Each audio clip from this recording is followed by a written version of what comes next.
ইসলামপুর থানার বিভিন্ন গ্রামে শুরু হয়ে গেল কেন্দ্র বাহিনীর রুট মার্চ। ইসলামপুর থানার পুলিশের রুট মার্চ টাকা নতুন পাড়ায় রুট মার্চের ছবি দেখা দিয়েছে। এই মুহূর্তে আপনারা দেখছেন টাকা নতুন পাড়ার মোড় থেকে রুট মার্চের ছবি ইসলামপুর থানার পুলিশের পক্ষ হইতে। এই মুহূর্তে আমরা দেখতে পাচ্ছি ইসলামপুর থানার পুলিশের মাধ্যমে কেন্দ্র বাহিনী নিয়ে রুট মার্চ শুরু হয়ে গেল।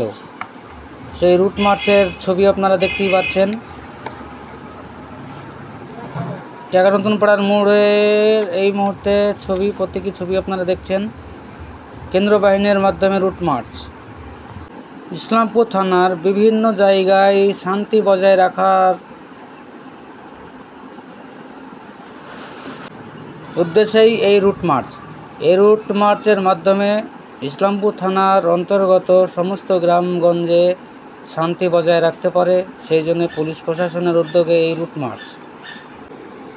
এই রুট মার্চের মাধ্যমে ইসলামপুর থানার পুলিশের একটা বার্তা দিতে চাইছে শান্তি শৃঙ্খলা বজায় রাখার। আপনারা দেখতেই পাচ্ছেন এই মুহূর্তে রুট মার্চ শুরু হয়ে গেল। ইসলামপুর থানার অন্তর্গত পুলিশের রুট মার্চ শান্তি বজায় রাখার উদ্দেশ্যেই এই রুট মার্চ।